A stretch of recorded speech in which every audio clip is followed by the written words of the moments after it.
दोस्तों, हाल ही में बांग्लादेश की नई सरकार के द्वारा भारत को खुली चेतावनी दी जाती है कि जो भी हमने भारत के साथ तरह तरह के प्रोजेक्ट्स को साइन किया है, जैसे कि अखुरा अगरतला रेल रूट हो गया, पावर प्लांट्स हो गए या फिर पोर्ट्स डेवलपमेंट हो गए, तो बांग्लादेश का यहाँ पर कहना है कि हम सभी प्रोजेक्ट्स को स्क्रैप कर देंगे, इनको कैंसिल कर देंगे अगर हमें लगा कि उससे बांग्लादेश को कोई फायदा नहीं हो रहा। और ये कोई नई बात नहीं है कि बांग्लादेश की नई सरकार भारत को इस तरह से चैलेंज कर रही है, बल्कि अभी कुछ ही दिन पहले इन्होंने चाइना को भी अपने देश में बुलाया था, जिसके तहत मोहम्मद यूनिस ने खुद चाइना से गुजारिश की थी कि प्लीज आप आइए और हमारे देश में सोलर पैनल्स की फैक्ट्रीज लगाइए, जिससे हमारा एक्सपोर्ट भी बढ़ेगा और हमारी एनर्जी की नीड्स भी कुछ हद तक पूरी हो सकेगी। लेकिन बांग्लादेश का अब बहुत हुआ, क्योंकि अब इंडिया ने भी बांग्लादेश को एक बहुत ही बड़ा झटका दे दिया इनके खिलाफ एक कड़ा फैसला लेकर। दरअसल इस धमकी के बदले इसके जवाब में भारत ने कुछ समय पहले एक बहुत ही इंपॉर्टेंट प्रोजेक्ट को साइन किया था और अब इस प्रोजेक्ट को भारत के द्वारा रोक दिया गया है। यह प्रोजेक्ट एक डीजल पाइपलाइन की थी जो 2018 के सितंबर के महीने में पीएम मोदी ने बांग्लादेश के पीएम शेख हसीना के साथ मिलकर के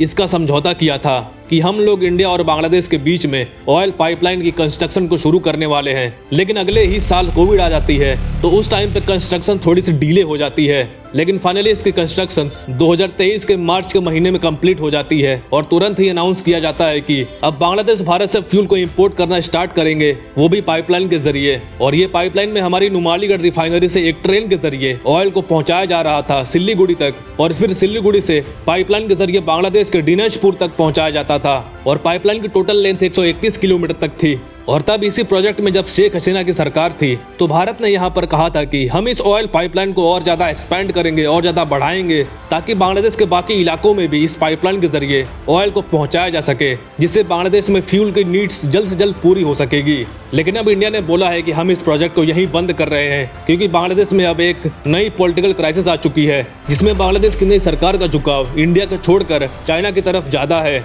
इसलिए इंडिया भी अब टिट फॉर टैट की रणनीति अपना रहा है। लेकिन दोस्तों, क्या हम ऐसा करके सही कर रहे हैं? आपको क्या लगता है? कमेंट्स में जरूर बताइएगा। And thank you very much for watching. मिलते हैं अगली वीडियो में।